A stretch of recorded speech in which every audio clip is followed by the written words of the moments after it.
Formal lang na i-turnover ng Independent Commission for Infrastructure o ICI sa Office of the Ombudsman kahapon, April 14, ang dalawang luxury vehicles na pagmamay-ari ni dating Department of Public Works and Highways, Bulacan 1st District Assistant Engineer Bryce Hernandez. Ayon kay ICI Executive Director Attorney Brian Keith Hosaka, kabilang sa mga isinuko ay isang Black GMC Yukon Denali XL at isang navy blue Lamborghini Urus Performante. Dagdag ni Attorney Hosaka na ang paglilipat ng kustodiya sa Ombudsman ay bahagi ng mga nauna nang naisumite ng komisyon noong March 13. Yes, I'd like to clarify that also that this is also in connection with the turnover of all documents, records, and evidence which the ICI has gathered during the course of its investigation pursuant to EO 94. Alam naman ninyo that last March 13, 2026, a month ago, nag-turnover ng mga documents ang ICI to the Office of the Ombudsman, at the same time to the Department of Justice. Now, this is part of that.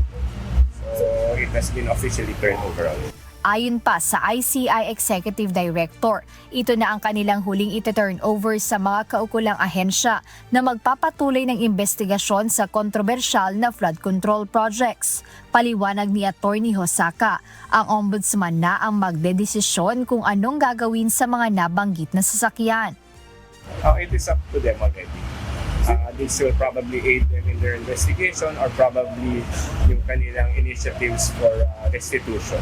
So it will all be up to the Office of the Ombudsman on how they will tackle or treat the vehicles which is Magugunitang voluntaryong isinuko ni Hernandez ang mga naturang sasakyan sa ICI noong September 19 at September 24 noong nakaraang taon, habang umuusad ang investigasyon laban sa kanya kaugnay ng maanumalyang flood control projects.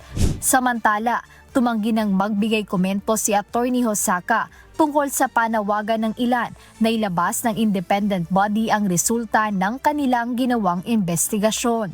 Ano na lang yung posisyon ng ICI doon sa pinagtatalunan na dapat isa publiko yung findings ng inyong investigation? I cannot comment on that kasi si Chairman lang naman makaka-comment. Jedne Resina, humahataw sa balita ngayon.